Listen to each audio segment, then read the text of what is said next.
You want me to take it away, Mary? Okay. Hi, everyone. I am so excited to be back with you all today. First of all, thank you for inviting me back. It's special to be invited. It's more special to be invited back. It doesn't happen too often. It's really nice. So, as you already know, I'm Michelle Pacansky-Brock, and we had some time together back in May. I can't believe, I know you're all thinking the same thing, that here we are at the end of summer already. We're going to kind of just accept that and move forward. I may have done this with you last time, I can't recall, but I'd like to start just with a real quick check-in and ask each of you to click on chat if you don't have chat open already. And in chat, just enter 2 words that describe how you're feeling right now. Any 2 words you'd like.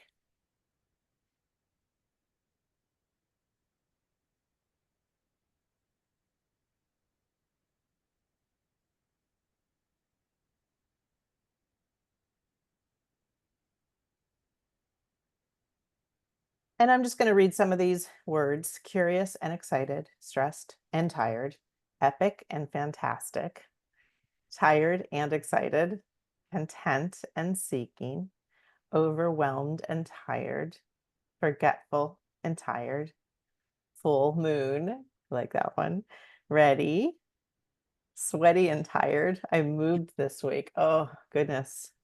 That's a lot, Emily. Overwhelmed and happy, anxious and excited, tired and ready, overwhelmed, undervalued, excited and stressed, happy and anxious, stressed and excited, stressed and tired, tired and excited, expectant and hesitant, rainbows and kittens, enthusiastic and ready, tired but awake, anticipation, tired, anxious, okay, coffee, COUGHY, overwhelmed, fantastic, motivated, enthusiastic. Okay, I'm going to scan the rest with my eyes and encourage you to do the same. Thank you for checking in. I appreciate that. And I like doing that because it helps us each to recognize that we're all coming in from different places, and everything that's going on in our lives is here with us. Maybe not, within the box that we see, but it's in here. It's in here. And that is all part of the work that we're doing. So thank you for sharing, and let's be mindful of all of these different emotions that everybody is feeling as we go forward.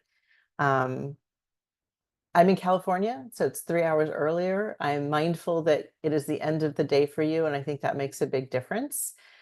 So I want each of you to bring what you can to this session. And we're going to get started with a little bit of just reviewing some of the ideas from May. I imagine there's probably some of you that are like, what was that again that Michelle talked about? Like, we'll just kind of review some of the ideas. And then I'm going to talk a little bit about sharing and community. And then we've got some folks who have offered to share during our session today. And then we have breakout rooms scheduled at the end, small group breakout rooms. And for those of you who don't feel like you have that in your practice for today, for this moment, we do have an alternative option for you. So I just want to be sure that everybody knows what's ahead, and that you, don't have that sense of kind of uncertainty, which can really, I think, weigh some folks down when they're feeling a little stressed and fatigued. So I'm going to share my screen and get started, folks, with a little bit of a review. So last time we came together around a session that we titled Humanized Online Teaching: A Pathway to Equity. And I'm certainly very mindful that everybody here is not in a teaching role. And so we really wanted everybody to come in and lean into the session and think critically about what you could apply to the work that you do at your institution, regardless of whether it's in the classroom, in student support, if you're an administrator, all these different roles that we have on campus. And the guiding question was, what could you take away from this work and implement in the fall? And so we scheduled this session to kind of basically be a check-in with you and see where you are with your thinking around concepts from Humanizing and what's on your mind What are you thinking about doing this fall? And at the center of humanizing, as we learned in May, is relationships. And we focus on positive instructor to student relationships and frame those as the connective tissue between students' engagement and performance on campus and online. The work that I shared with you was centering on asynchronous online courses. My work is specific to asynchronous online courses, but what we learn is that all of the folks who engage with the work repeatedly share over and over, I can use this in anything that I do. It doesn't have to be an online class. And so that's something that makes it even more applicable and cool. And I also asked you to describe your most memorable educator. And this word cloud that I have on the slide here is not just you folks. This is the responses of, I think I have more than 1,100 responses now in this word cloud. And the larger words are the words that have been contributed the most frequently. So I want you to reflect on this and be mindful of the descriptions, like that. If we think about our own lived experiences as impactful evidence of what resonates with people when it comes to being a positively memorable educator, it's those who are caring, it's those who are kind and engaging and encouraging and supportive and compassionate. And these are so important. And of course, when we're thinking about asynchronous online courses, how do we convey that? How do we do that when our human presence is not actually part of what we do, right? We sometimes take that for granted in the classroom, but being especially mindful of these adjectives as we think about portraying ourselves and creating these experiences for students. And then oftentimes what we see is a gap. We see a gap between the values. If we think about that last slide as kind of representing the things that we value when it comes to memorable educators, we have a gap between our values and our practice. And this can be a gap that we're completely unaware of.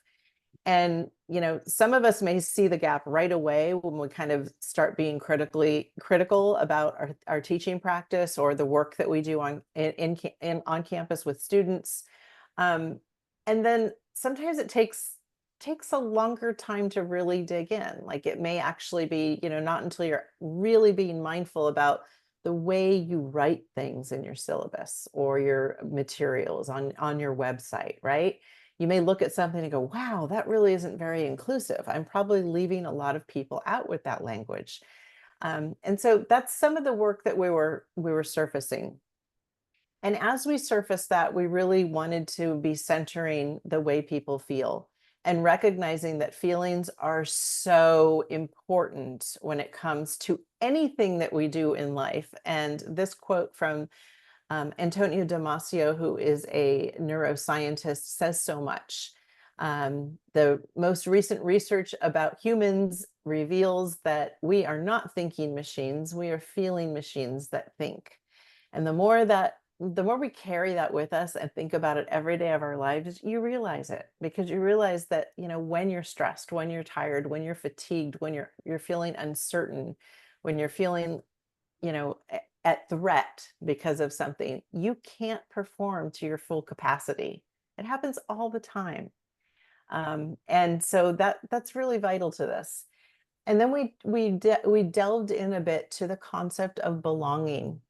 And we thought about how belonging is different from fitting in. And we want to be sure that the environments that we create for students, and I'm going to also say the environments that we create for peers, for our colleagues, really are inclusive and ensure that everybody has space and nobody has to change who they are to have to be accepted. It's a very difficult thing to do. So when it comes to belonging, this is why identity is so vital. It's important for us to be aware of our own social identities. And we introduced this social identity wheel. And just to kind of break this down a little bit for you again, around the outer edge of the social identity wheel, we see these different sections of identities, right? So we see skin color, formal education, ability, sexuality, neurodiversity, mental health, body size, etc. And each one of those sections or slivers is divided into three kind of subsections. And the section towards the center is the section that has the most power in dominant culture.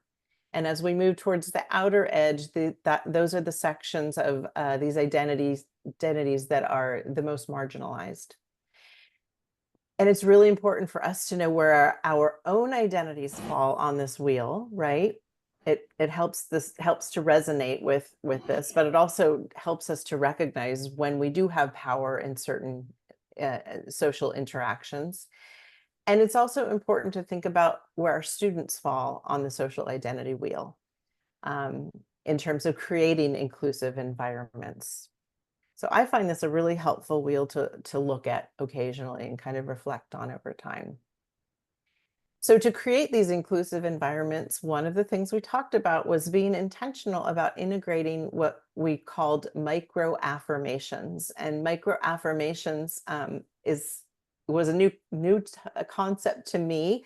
It came from the work, it was introduced to me through the work of Estrada et al. There's an article at the bottom of the slide here that is that introduced this idea. And these authors describe micro affirmations as kindness cues of social inclusion.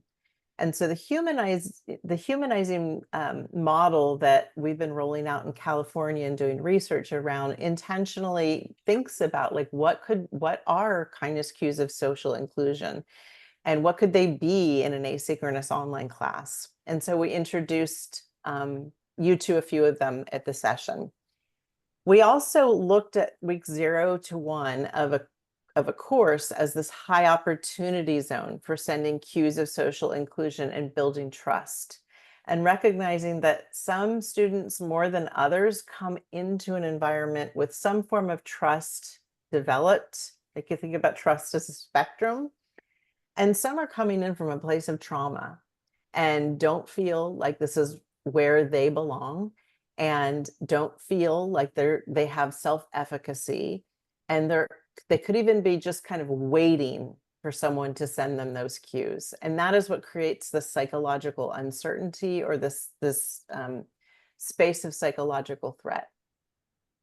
So we thought about liquid syllabi as a way to integrate cues of social inclusion or micro affirmations. And we had you look at a liquid syllabus and identify what some of those cues were.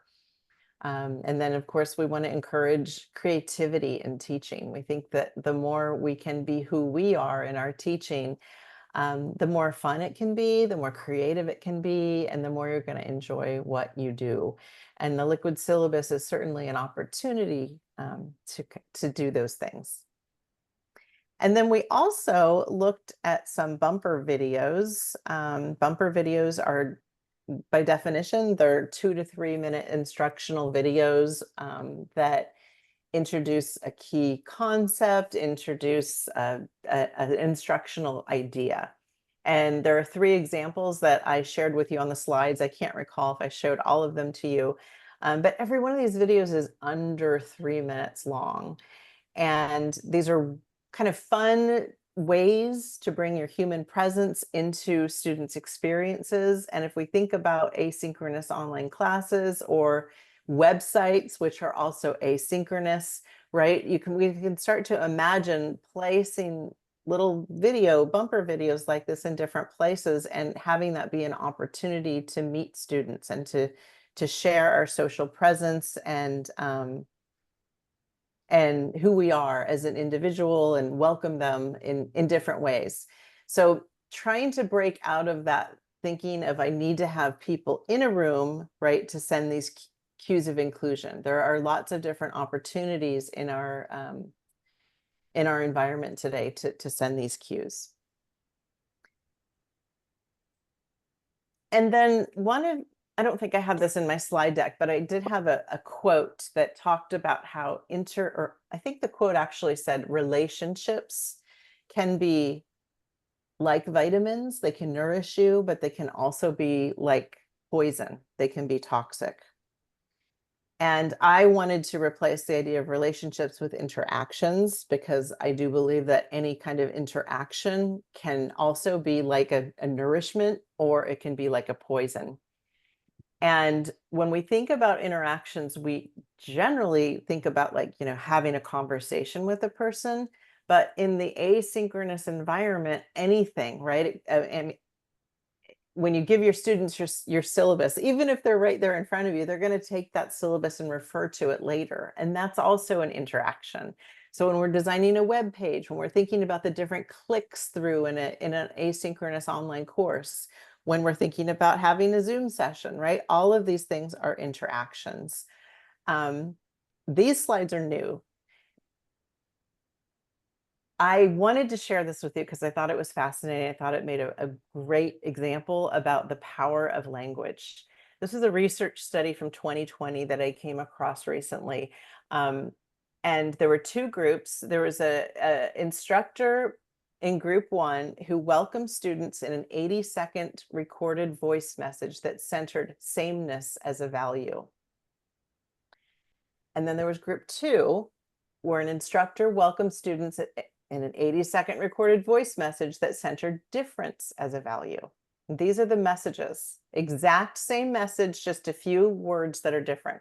My philosophy is that throughout the course, I would like all of you to keep in mind the ways that you are either similar, right? Group one said similar to each other. Group B said different from each other. And then went on to say our similarities allow us to collaborate well together and enrich our learning, whereas group two said our differences allow us to collaborate well together and enrich our learning. So when we think about who's listening to this message, how do those cues resonate? And what the research found was that for group one, there was a negative impact on inclusion and cognitive performance among racially minoritized students. And group two found that there was a positive influence on inclusion and cognitive performance among racially minoritized students. I found that pretty fascinating. It was a good day. I found that pretty fascinating, and I bet you'll be thinking about that later too. So if you want to read the actual study, it's included at the bottom of that slide, and we'll get the link out to you. So let's just think a little bit about that. What hurts? And the things that are toxic, the things that don't feel good, are lack of verbal and nonverbal cues. Human presence is important. The human brain scans for that, particularly when a person feels like they're at a place of threat. Being treated as a number, being stereotyped, or anticipating being stereotyped. When students come into a class, if they see you and maybe you look like someone or sound like someone who has stereotyped them in the past, that is going to be part of their experience. So we want to be really mindful of that. No opportunity to give feedback. People want to contribute and share how they're feeling.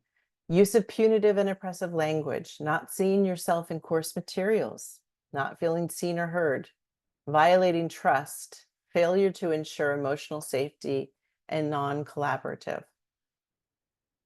And then when it comes to what helps, there are lots of examples here on the slide, and I'm not going to read through them all, but I did want you to have something to refer back to that might be a little bit helpful as you kind of go into your term this fall.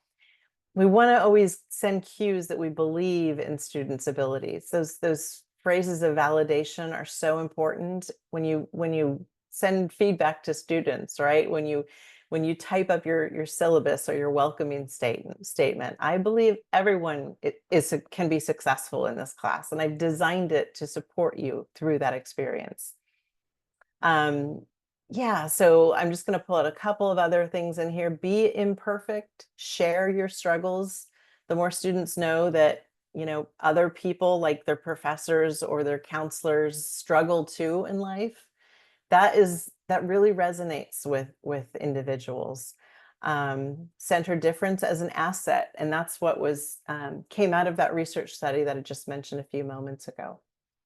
Ask for feedback from your students. Frame yourself, present yourself as a learning partner. And that was part of the warm demander pedagogy that we talked about last time as well. So I'm going to move forward, but this is just a resource that I hope you find helpful.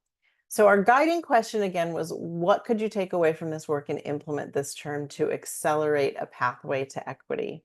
One of the examples that I gave last time was from Jason McGinty, who's an instructional designer at Fresno State University. And he shared the example. I humanized a job announcement for a student assistant position in my office that brought in color, imagine that, and more welcoming, supportive job description and expectations. That humanized job posting garnered nearly 40 student applications, where the previous design had interested only about 4 to 5. Humanizing worked for me. So these little changes can have big impact, and I hope that you're excited about giving some of these things a try. And in doing that, I'm asking for folks to share. I sent out a form earlier for some volunteers to share, and I have 5 people who volunteered. I don't know if they're here today, but we're going to get to that in a moment. But before we get to the sharing, I just want to spend a few minutes talking about why I'm asking you to share. This is honestly about you. This is about nurturing you. Achieving equitable educational outcomes is a change initiative. And change involves hard emotional work. And we have been through years of hard emotional work already. I was just reading another survey, I think it was yesterday, talking about the high rates of burnout among faculty, and I will say, and staff. The survey did focus on faculty, but it's real, right? The mental health challenges that we're all feeling, it's very real. And humanizing specifically focuses on creating, empathetic, kind experiences that support students, but we need to be that same way with ourselves, and we need to be that same way with each other. And human connection is a big part of that. When I first started teaching, someone told me that teaching is the loneliest job you could ever have. I felt so sad when I was told that. And I thought, why would it ever be that way? But it kind of can feel that way. But you're not alone. You have colleagues with you. And so we need to really be mindful about creating environments where sharing is encouraged. Because when it comes to teaching behaviors, changing the way we teach is influenced by lots of things, and this is not an exhaustive list, but it's definitely influenced by self-efficacy, so your level of confidence in being able to do something different. And that's why professional development is so very important. Like if you're thinking, I want to create a liquid syllabus, well, you think, I don't know how to do that, that's going to be a barrier until you lean in and either figure it out or you get the support to create it. But our peers also influence change. When we see a peer doing it, then a human is more likely to do it. And that's very, very true in education. There's a risk to reputation when others aren't doing something. So being the first to try it is more of a risk. And so that's another reason why sharing is really important, right? Because it starts to illuminate what our colleagues are doing.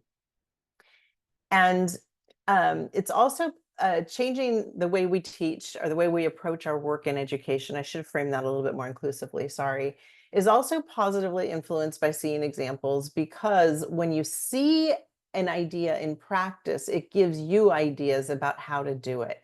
It gives you ideas about how to frame it within your own practice. And that's really important. It's really important. It's when it crystallizes like a theoretical or abstract idea, and it's like it just makes it concrete, and that it's easier to grasp.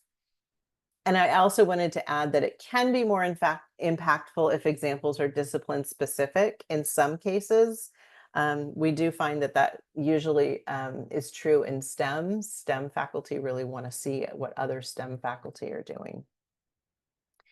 So with that said, sharing is not easy. Sharing is hard. It's more emotional work. And it's because it makes us feel vulnerable to share our stuff, right? And the work of Brene Brown has been very pivotal to me, which you probably already know.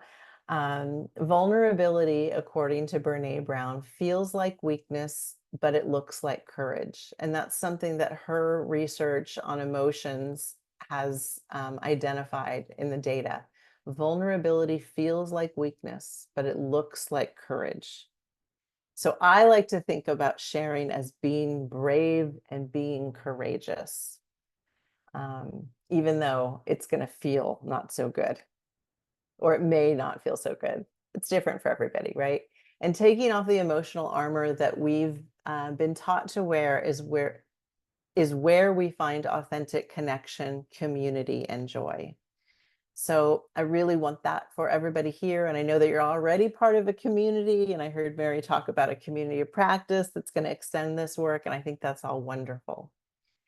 Okay, with that said, I think we're ready to hear from some folks about what they're thinking of doing this fall. And I'm going to go ahead and stop sharing my screen and let's see. Cameron Young has something to share with us. Cameron, I see your name. Would you like to unmute and share? Yeah. 1 second. Let me go ahead and share my Sure. screen. I have it open here. Share screen. Here we are.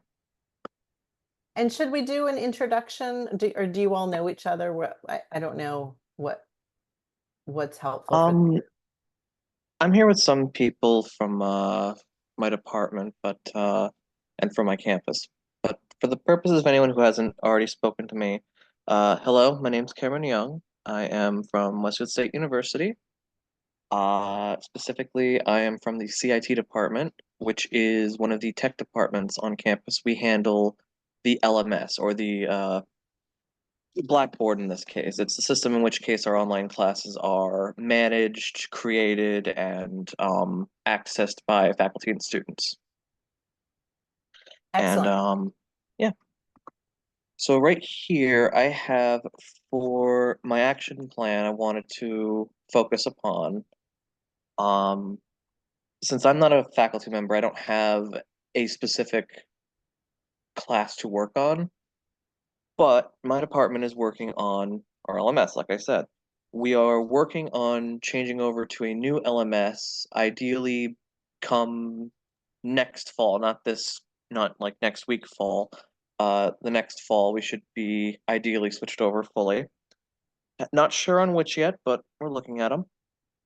And I thought it would be a good idea to focus on improving the accessibility of our college's syllabi and our online classes by implementing faculty training, which would cover the creation of liquid syllabi using the tools built into whatever LMS we go with.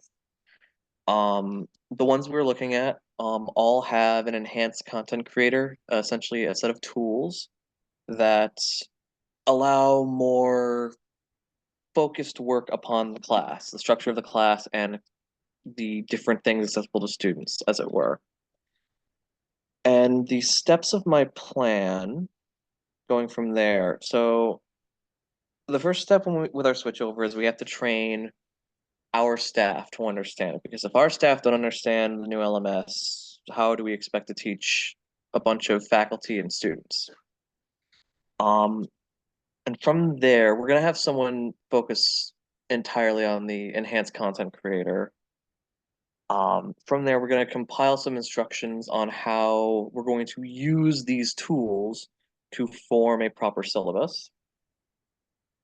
Uh, and then our next step is we're going to create a template, because we do sandboxes for faculty traditionally when they go to create their classes. It makes it easier for them to build a new class.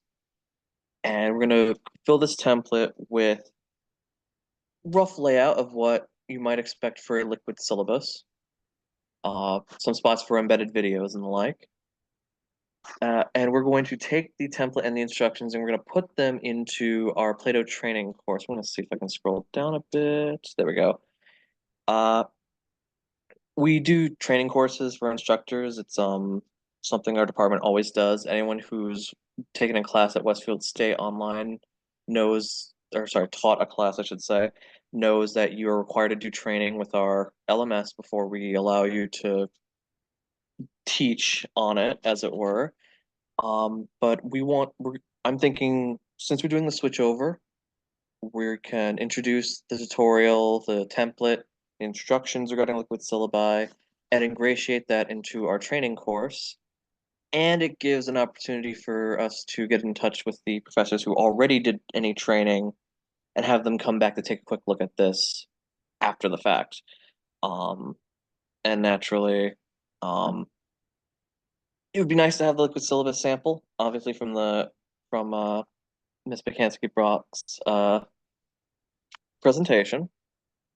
And I want to have the tutorial done by the spring 2025 because, as I said, we want the full switchover to happen by fall. And we're going to be doing a lot of the first wave of work on training over the summer. So, and we're going to be introducing a lot of new faculty to it, ideally over the summer as well. So, having all our ducks in a row early would probably be ideal in that regard. And yeah, we're hoping that through this we can encourage a switch over into using liquid syllabi for our online courses. So that's roughly where I'm at right now. That's super exciting. I did put the link in the chat for the sample. Your wish is my command. So you can grab Thank you. that. Um, Do that. I'm also going to put the link to the slides from last time in the chat. And I want to encourage you, Cameron, and your colleagues to go back to slide 33. And I'll make a note of that in the chat. Mhm.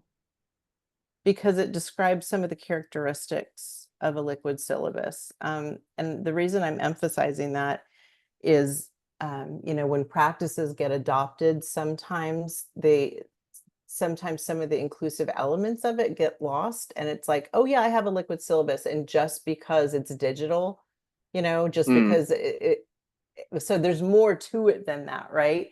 So yes. I just think that that might be helpful to reference that and include some of the characteristics from that slide in the work that you're doing. I think Mhm. it's fantastic. Yeah, does anyone have any questions for Cameron?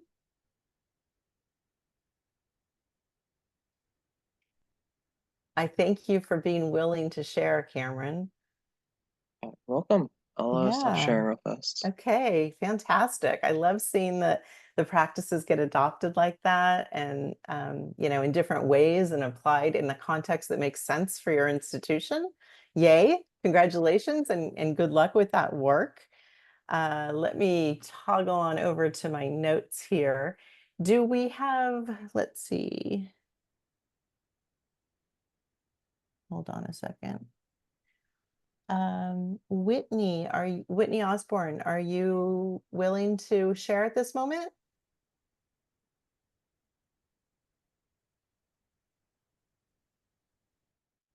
Sure. Sorry, I'm here. Hi, Whitney. Thanks for being here. What were you going to share with us?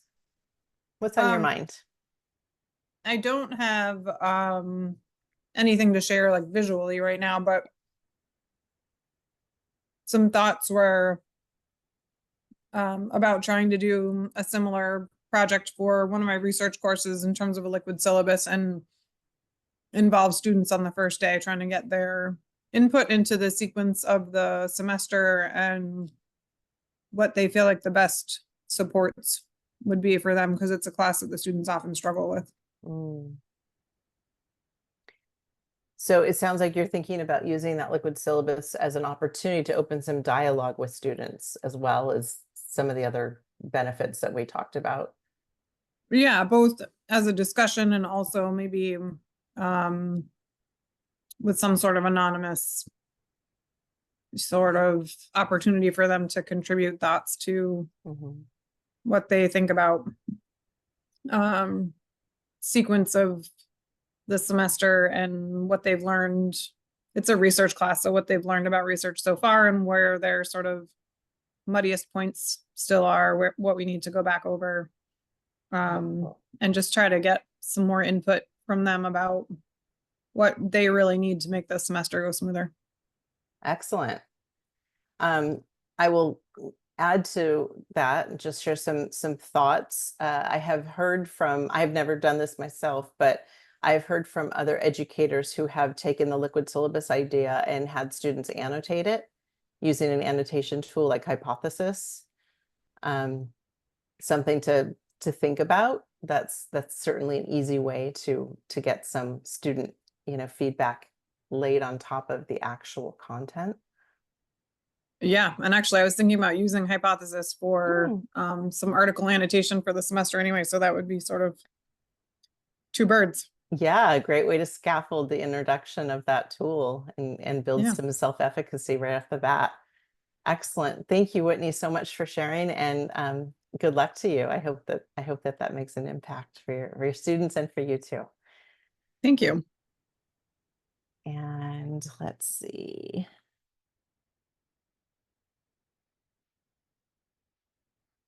Kenny. Hi, Kenny. I see you. Hi. Are you able to hear me? You sound a bit faint. Be better. I'm gonna try my best. Okay. So I have a coaching group. I'm going to be doing academic coaching with some first-year students who receive disability services. And definitely, I'm a staff member, so I'm non-faculty within disability services. And so I'm definitely trying to think about ways to humanize those early intake meetings in a way to kind of, to the points you were talking about, help reduce some of that uncertainty wherever possible. And also find ways to help students feel some agency in the crafting services that are impactful and meaningful to them. Yeah, I don't have anything. I know. I'm sorry, Barbara. I'm having my mic isn't working very well. Well, we appreciate you sharing very much, and I think that that's a very important interaction to humanize. Absolutely.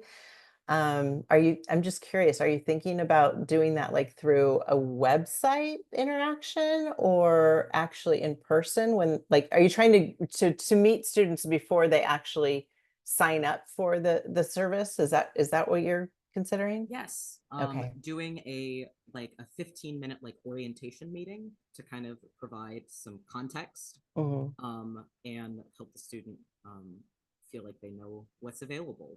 Gotcha. And feel empowered. And reduce that uncertainty. Very nice. Very nice.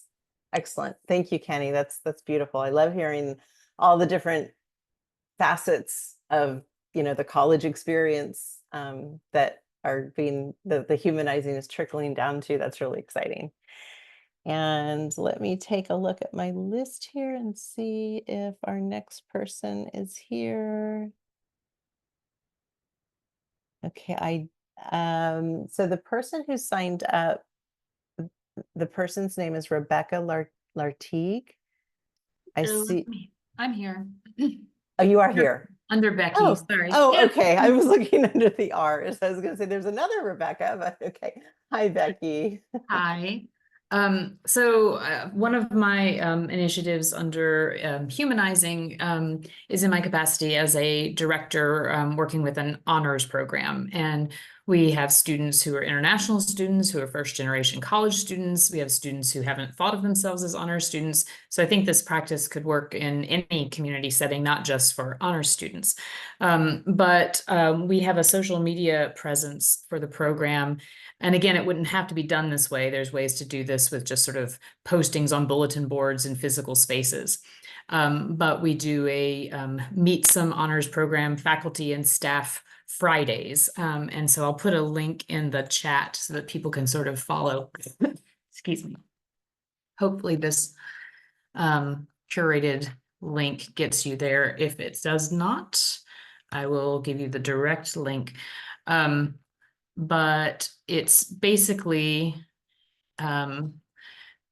a casual shot of the faculty and staff, definitely not them in their professional, capacity, with a few words of welcome, and again, in a very conversational tone. Again, our audience is talking about honors, but more broadly, these faculty and staff are talking about maybe a moment of vulnerability. I talked about being scared to go to my professor's office that first time and talk about a paper that I didn't do well on, and how I grew. And so we kind of use those as opportunities to sort of, he's in action there, but most of us are sort of out in the world, letting them think about us as real human beings and just sort of celebrating our nerdiness and our curiosity, the things that we want in the students. We also do a similar thing with students, Meet Some Honors Program Student Mondays. Let me see if I can share that with you. I've lost all of my Zoom skills, which is great. It is great. And again, I don't force students to participate, but students can fill out a Google form giving us basic information, show us themselves in sort of the real world, and tell us a little bit about themselves. I always tag their home departments, the clubs and things that they're in leadership roles in, and sort of like their name, their major, their graduation date, their hometown, and it's a way for them to sort of be celebrated. Again, students are not forced to participate if they are shy about using social media or being tagged. They're not required to participate, but we've had a good buy-in, and it's really nice to see what students celebrate about themselves. Here is a student who celebrated his artwork instead of a personal photo. That's wonderful. And the student piece is done just through a hashtag then. Yes. So I try to remember to, hashtag Meet an Honors Program Student Mondays, hashtag Meet a Faculty and Staff Fridays or whatever, but I've missed a few, I know. That's great. I love that example. Yeah, I have a colleague who I have several colleagues, but one that I'm thinking of who uses Instagram for the little videos that she puts in her Canvas course. She also shares to a professor Instagram channel and tells students, if you want to follow me on Instagram, you're welcome to. And I love getting her videos because it just warms my heart. But some of the feedback that she shared is that it opens up these pathways to staying in touch with students. So after her students, well after the time her students are out of her class, they're still following her and they're still leaving comments, and that relationship just goes on. And I think that's really beautiful. Yeah, wonderful. That's very cool. Thank you so much for sharing, Becky. I really appreciate that. Love it. I love it. And let's see. Is Rodrigo here? Rodrigo Acevedo?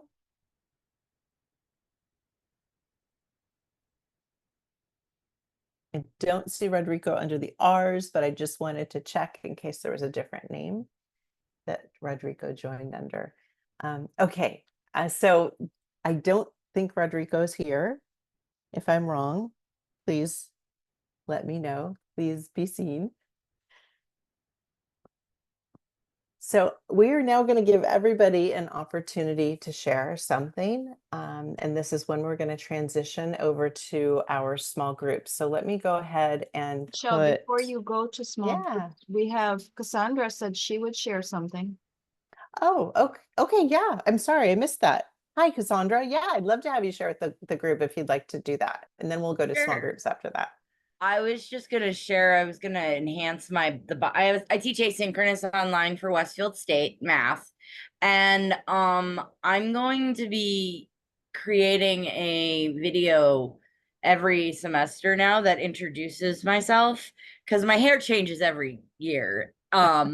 So you can tell what year I wrote that bio by the picture that's on there. And it's not very up to date. I update my pets' names and stuff, but I don't update the pictures. So I'm gonna start recording a video and posting it to introduce myself as an unlisted video on my YouTube channel that I have under my full name, so students can find all my videos on YouTube way after they're out of my class. Um, and I'll have it as an unlisted video on my YouTube channel, so like creepy people don't find it. But my students will be able to find it, and they will not necessarily be able to interact with me, but at least be able to see me in the moment of that semester. That's great. Yeah, I'm glad you brought up the hair changes because no one really talks about that, but yeah, and I mean, just Literally every year it's a different color. sure, yeah. That really does impact kind of the freshness or the what's the word I'm looking for, the authenticity. You know, if a video feels old, it changes the way it resonates, I think, with a person. So knowing, you know, having that sense that wow, this is in the moment, like this has just been recorded, that's beautiful. Thank you for sharing, Cassandra. And also thank you for reminding everybody about the unlisted option on YouTube, because that's often very misunderstood. Unlisted is like the secret option, right? Anyone who has it, anyone who has the secret link can see it, or it access to a site that it's embedded in can see it, but it's not on your public page. And private means private. You're the only And one who can see it. don't That use private. it used to be different, but they changed it recently, and private actually means private now. Yeah. So be aware of that. Yeah. Okay. Thank you so much for sharing. Love it. Okay, I'm going to go ahead and just toggle back to my slides so you can see what we've got in mind for the breakout rooms. It's pretty simple. I did add a little bit of ground rules. So Mary, if you can start setting up just breakout rooms, we're going to max them at 4 people. Here's what we'd like you to do. If you choose to enter a breakout room, we'd like you to talk about what's on your mind for fall. So taking the lead of your colleagues who have just shared, share a humanizing idea that you're thinking, that you're considering, or a practice that you already know you're going to be implementing this term. And then when you get into your groups, we'd just like each person to keep these following things in mind and know that we want you to kind of hold these as responsibilities as a group member. We'd like each person to speak for no more than 5 minutes to ensure that every person has ample time to share. We'd also like you to take on this responsibility. When one person is speaking, the others will actively listen. And if time remains, then loop back to the folks who have already shared with questions and comments. So if you can hold the questions and comments for later, I know that might make things feel a little artificial, but it really is the best way to be sure that each person has time to share, and we just don't want anyone to get cut off. Okay, we're going to be sharing for about 20 minutes. And if group participation is not available to you for whatever reason, you don't need to share why. You are welcome to not accept the invitation and just stay in the main room and add your idea to the Humanizing Ideas doc. And this is a doc that we're going to share with everybody, because if you're in a small group or if you're not in a small group, we want you to add your ideas to it. So we have kind of an inventory of your ideas to look back at, and everybody can see what the other groups were talking about. And if you stay in this room, we invite you to write a personal reflection about your idea that'll maybe help you kind of expand and build on your thoughts. So this is the Humanizing Ideas document. It's simply a Google Doc that looks like this. And we want you to add your name, just a little bit of who you are, and then you can type your humanizing idea here, okay? So I'm going to share the link to that doc in the chat right now. And if everyone could open that, and then after you've opened it, go ahead and accept the invitation to join the breakout room that Mary will share and when she's ready. Are you ready? I am ready. And we are going to stay in the rooms until about 17 minutes after. I'm going to pause the recording. I love how the breakout rooms just make everybody more, you know, willing to engage. I am so excited, and I hope I've just been watching the Humanizing Ideas document populate. It looks like most of yeah, I think everybody's in there because I see more than 50 people in there. Gosh, folks, just pan through those examples. They're phenomenal. I hope your conversations were meaningful. I hope hearing other practices and ideas being described sparked new ideas for you. As I scanned this ideas list while you're in your breakout rooms, I just made a note of some of the themes that were popping up. I'm seeing lots of examples or lots of efforts and plans to create liquid syllabi for lots of different uses. Lots of examples of videos, so bumper videos, intro videos. I saw someone talking about monthly videos to support students for different things, which I thought was beautiful. Welcoming flyers, workshops on sense of belonging that just create a series of professional development opportunities. Plans that help students get more involved in the planning or design process, which is wonderful. What a great way to make people feel included. Student journals to increase dialoguing with students and also metacognition. Efforts to just demystify things for students. So these are all great examples. I'd like to just kind of see if there's anything resonating with anyone. I'm going to just stop talking for a moment and see if anybody would like to share something that's resonating or a takeaway from this sharing experience. Feel free to raise your hand and we'll go ahead and call on you. In the raise hand, you have to click on the react, which I'm always afraid to click on, but you click on it and then you can raise your hand.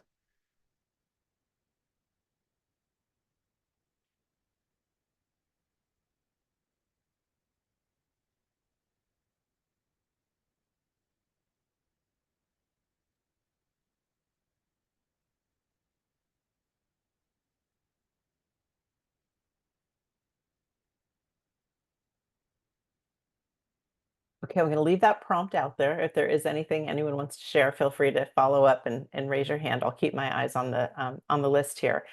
Oh, and if not, I had a follow-up question that I wanted to just kind of ask of you all. We've got these great ideas in the document. What about tools? Do you all feel set with that? Do you want to talk about like what tools should I use for this or that? Is that something that you'd like to kind of tap your collective wisdom for? I see a couple of head shakes. When it comes to creating videos, creating bumper videos or recording intro videos, I'd love to hear from a couple of people about what you're planning to use for that.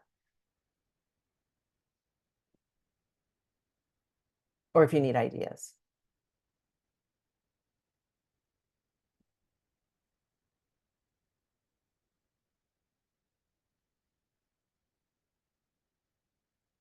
Anyone have any plan to use any particular application to create a video? A bumper video? So Mary says that she would use ScreenPal. Absolutely. The ScreenPal is what used to be called Screencast-O-Matic, and it's a really great, easy to use screencasting tool. So screencasting is when you want to actually record something that's on your screen. So as you kind of think about what it is that you want to create, right? You're going to think about like, what are people going to look at when I'm creating this video? And so ScreenPal is certainly one option. A couple of other options that I would recommend. One is Adobe Express. They recently redesigned it. And so when you go into it now, it's a little bit more overwhelming than it used to be. But you go into Adobe Express and you can create anything. You can create graphics, you can create presentations. One of the things you can create are videos. And so you'd want to kind of zoom into the interface for that. And if your institution has an Adobe license, then you'll get the access to the premium Adobe Express. In my working with faculty, most faculty don't know if their institution has an Adobe license. So what I recommend doing is when you search for Adobe Express and you go to sign in, try signing in with your institutional credentials. And if you have a license, it'll kind of loop you back to your institutional sign-in page and take you right into the premium version. If you don't have it, it's okay because it is a free tool and you can still work with the free tool. You'll just find that there's less content that you can use. It's going to kind of be a little bit of a barrier because you'll see something cool and want to pull that into your video, but it'll be a premium option. So that's one idea.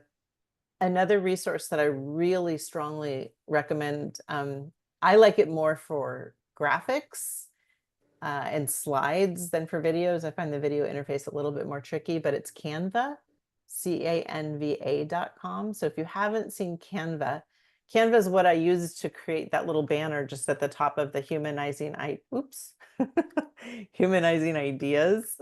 Looks like the banner may have gotten munched a little bit. I can fix that later.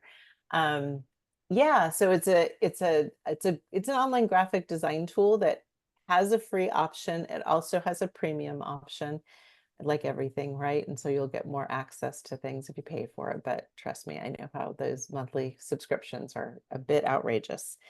Yeah, so Canva is a great tool to check out also for humanizing content, creating flyers, those sorts of things. They have all kinds of beautiful templates that give you kind of a fast track start.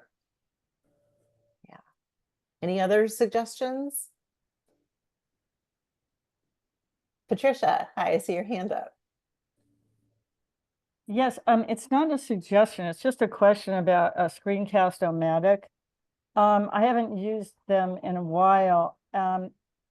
Is it, if I were to, can I sign in? And is it the same sign-in information as it, even though they've changed their name? I believe so. I believe they just kind of, they were rebranded as ScreenPal, so it should be the same.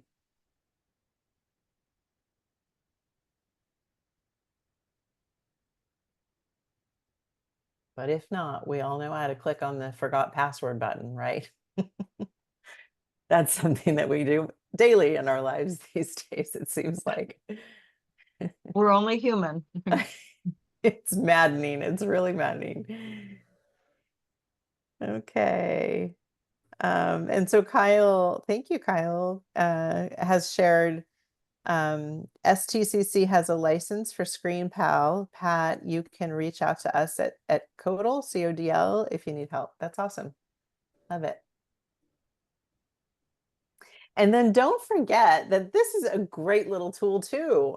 Just, if you start practicing with your phone, if making videos is new to you, there's my niece has this background case for her phone that has these little suction things on the back, and it can stick to anything. And I was thought that is such a great tool for recording videos because you can stick it to like a sliding door, and then you've got this great illumination for your face. And so play around with the lighting. The lighting is really the most impactful thing with creating videos. Get used to the lighting around you. Go somewhere that, don't stay in your office. Go outside, go somewhere that with a natural setting.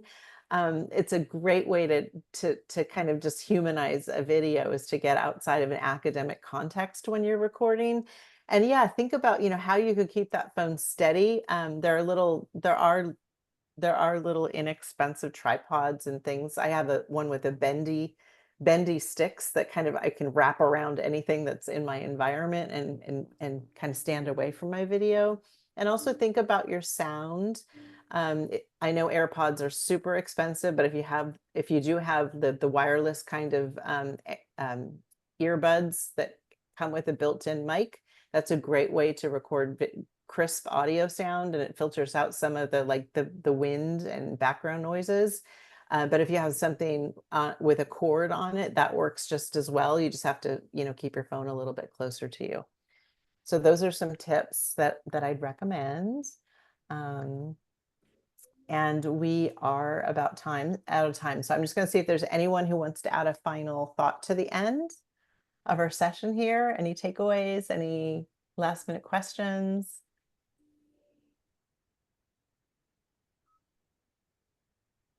Okay, well, I still see smiles, and I think that's fantastic. And I know that a lot of you are exhausted, and it's really getting late where you are. So thanks for sticking with us, everybody. Mary and Ashley, thank you for inviting me back again. I'm like I said, very, very grateful for that. And I hope that you all dig into these wonderful ideas that have been shared in the Google Doc. And have a great fall, everyone. Thank you. Thanks, everyone. We'll see everyone else on September 5th, and you are excused to go enjoy your evening. Thank Thank you. you. Bye. Thank you. Thank you. Can't even log out.